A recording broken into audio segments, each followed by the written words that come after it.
What do you do when someone is out to harm you? What actions do you take, and how do you pray when someone has your demise on their agenda, when they're seeking to destroy you? John Eldridge, I believe it was, said something like this: before we can pray for our enemy, love our enemy, do good to our enemy, we need to know that we have an enemy. Boy, it's hard sometimes to admit that someone really does not want your best interest. Someone that you once were close to, perhaps, someone that you were perhaps even married to, or in a situation of business or partner in life, and they have turned on you and they're out to get you. The Bible is filled with stories just like that. David, before he became king, had members of his own family turn against him, and then again after he became king. His father-in-law, Saul, who gave him his daughter in marriage, tried to kill him, and then chased him down with the army that David had once led.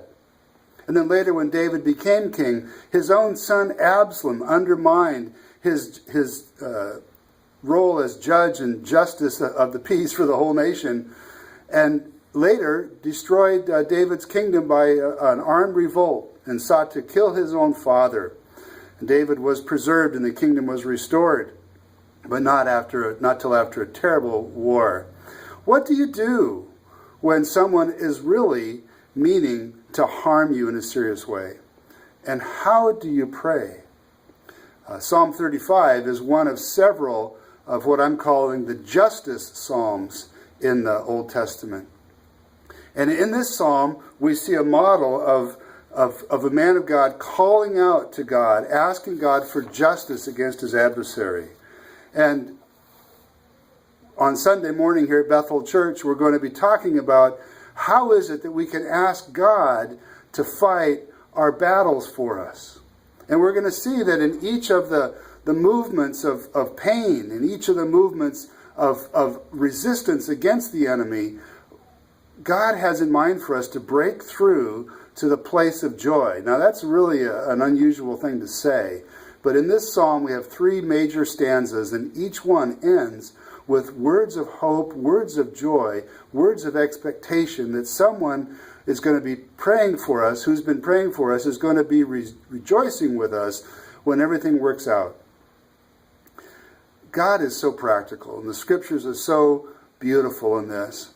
So I don't know about you, but when you end up in a place of conflict, a place when others are out to hurt you, it's really a great opportunity to get to know God in a deep way and to find your intimacy with Him. So we're back in the building at Bethel Church on Sunday morning, 9:30 for adult Bible class. Stuart Dow is going to be sharing some things with us. They've been on his heart for quite a while. Then we have our coffee and donuts at 10:30 and worship at 11, and the Lord's Supper, celebrating the ultimate gift that God gave. Also this Sunday, it's the first Sunday of the month, we're doing our back porch Change for Change project. So if you have a few nickels or dimes stacked up around the house, bring them on in as an offering unto the Lord. God bless you, and hope you have a joyful weekend, and that God will give you grace upon grace and fill you up with deep satisfaction. Take care now. We'll talk to you soon. Bye.